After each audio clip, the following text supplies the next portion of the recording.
उसने पीओके के भीतर बालाकोट में जो जैश ए मोहम्मद का ट्रेनिंग सेंटर है वहां पर लगभग 5 महीने ट्रेनिंग की। AK-47 से लेकर रॉकेट लॉन्चर, पिस्टल चलाना, ग्रेनेड दागना, हर प्रकार के हथियारों की ट्रेनिंग उसको दी गई थी। जी हाँ, ये तस्वीर आप अपनी स्क्रीन पर जो देख रहे हैं ये है आतंकी रईस खान, जो कि राजल गांव खैबर पख्तूनख्वा पाकिस्तान का रहने वाला है। फिलहाल इसे LOC पर सेना ने दबोच लिया है। तमाम सुरक्षा एजेंसियां इससे पूछताछ कर रही हैं। नमस्कार, आप देख रहे हैं द न्यूज रूम 24 आवाज और मैं हूं पवन शर्मा। सीमा पार से हर किसी न किसी तरीके से पाकिस्तानी सेना और पाकिस्तानी खुफिया एजेंसी ISI आतंकियों की घुसपैठ करवाने के नए नए तरीके खोजती रहती है, चाहे ग्रुप में हो या फिर सिंगल। रईस खान, जो कि खैबर पख्तूनख्वा का रहने वाला है, महज 32 साल उसकी उम्र है और वो लगभग 5 महीने तक पाकिस्तान ऑक्युपाइड जम्मू कश्मीर के बालाकोट में जैश ए मोहम्मद के ट्रेनिंग सेंटर में ट्रेनिंग ले चुका है। हर हथियार वो चलाना जानता है। उर्दू और पश्तो भाषा में वो बात करता है।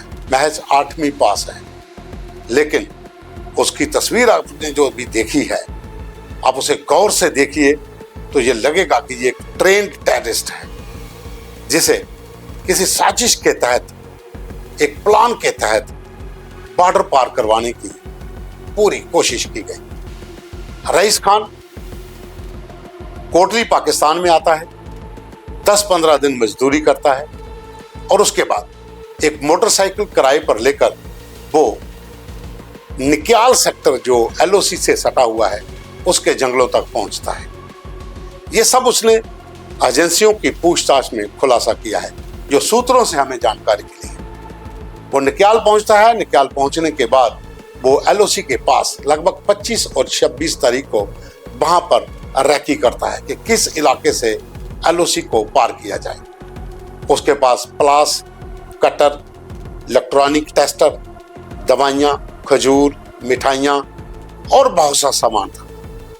2-3 दिन वो LOC के डालता है और उसके बाद कल जब वो कोशिश करता है तार काट के पार करने की, तो वहां पर भारतीय सेना के जो जवान सतर्क थे, पेट्रोलिंग पर थे, वो दबोच लेते हैं। अब उससे पूछताछ हो रही है। तमाम सुरक्षा एजेंसियां रईस खान से पूछताछ कर रही हैं और नए नए खुलासे भी सामने आएंगे।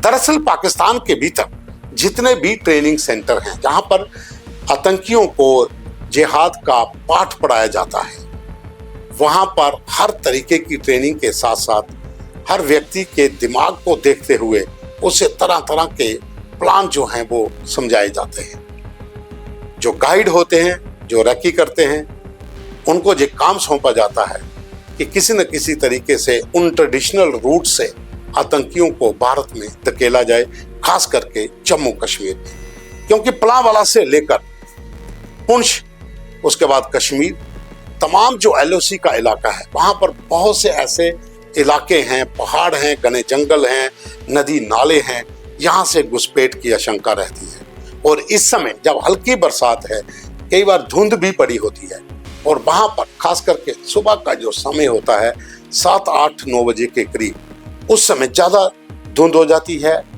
बारिश हुई होती है, तो ये रास्ते जो हैं जहां से आतंकी निकलने की कोशिश करते हैं। रईस खान भी उसी तैयारी के साथ पहुंचा था।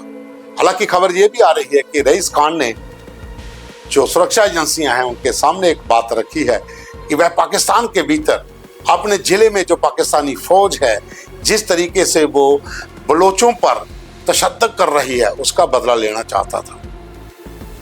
अब ये बात कितनी सही होगी अभी तक तो हजम हो नहीं रही, लेकिन एजेंसियां हर पहलू की जांच कर रही है कि हो सकता है कि इसे एक तरीके से के साथ ऐलान किया गया हो और प्लांट ऐसे तरीके से किया गया हो कि वो यहाँ पर ऐसी बातें करे ताकि सुरक्षा बलों के जवानों का ध्यान भटक सके। अगर वो इसकी बात को मान भी लिया जाए तो लगभग 5 महीने जैश ए मोहम्मद के ट्रेनिंग सेंटर में उसने निकाले हैं और उससे पहले वो आतंकी तंजीमों के साथ रहा है, क्योंकि मैच उसकी 32 साल की उम्र है। तो लगभग जितने भी आतंकी संगठन हैं वो डायरेक्ट किसी को भी इनरोल करके ट्रेनिंग करवा के मिशन पर नहीं भेजते। उससे पहले अलग अलग प्रक्रिया होती है, इनके जो कोर्सेस होते हैं वो करवाए जाते हैं। तो कहीं ना कहीं ये सफेद झूठ भी बोल रहा हो सकता है, क्योंकि आईएसआई के पास बहुत से प्लान हैं। वो हर तरीके से इन आतंकियों को ट्रेन करती है। तो अब सुरक्षा एजेंसियां हर पहलू की जांच कर रही हैं कि किस तरीके से रईस खान कौन से मंसूबे लेकर भारत में घुसने की तैयारी में था, जहां पर से पकड़ा गया। साथियों, पीओजेके के भीतर बहुत सी जगह पर जो ट्रेनिंग सेंटर्स हैं, जो कैंप हैं, जहां पर आतंकियों को ट्रेन किया जाता है, मनसेरा जो पंजाब प्रांत में आता है, जहां एलओसी के पास जितने भी इलाके हैं, कोटली, समानी, मुजफ्फराबाद, रावलाकोट, नौशहरा, उसके बाद कोटली, मीरपुर, ये वो ऐसे इलाके हैं जहां पर बालाकोट, जहां पर ट्रेनिंग सेंटर्स चलते हैं। और उसके बाद ट्रेनिंग के बाद जो टेम्पररी लॉन्चिंग पैड्स होते हैं, जो एलओसी के साथ सटे हुए गांव हैं, वहां पर इन लोगों को लाया जाता है और फिर इनको घुसपैठ की पूरी तैयारी करवाई जाती है और गाइड के जरिए इन्हें धकेला जाता है। इस और ग्रुप्स में भी आते हैं और अकेले भी आते हैं। रईस खान अकेला था और अपने साथ वो एक हैंडबैग, काला कुर्ता पजामा पहन कर निकला था। और जो सामान उससे पकड़ा गया वो दर्शाता है कि वो काफी दिनों से एलओसी की रैकी कर रहा था। जैसा कि उसने खुद कबूला है कि वो 25 तारीख को निक्याल सेक्टर में पहुंचता है और 2 दिन वहां पर पूरी रैकी करने के बाद 28 तारीख को सुबह वो कोशिश करता है जम्मू कश्मीर में दाखिल होने की एलओसी के रास्ते, और वहां पर वो पकड़ा जाता है। न जाने ऐसे और कई प्लान आईएसआई के जब पाकिस्तानी फौज के होंगे जो उन्होंने अपने अपने अलग कैडर को सौंपे होंगे। हालांकि भारतीय सेना बॉर्डर के ऊपर सतर्क है, किसी प्रकार की भी ऐसी स्थिति से निपटने के लिए तैयार है। घुसपैठ की कोशिशें हो रही थी, होती रहेंगी, और उनसे निपटने के लिए भारतीय सेना जैसे पहले तैयार थी, आगे भी तैयार है। जो भी मंसूबे आईएसआई या पाक सेना के होंगे उसे नेस्तनाबूद करने के लिए हमारे जवान सक्षम हैं।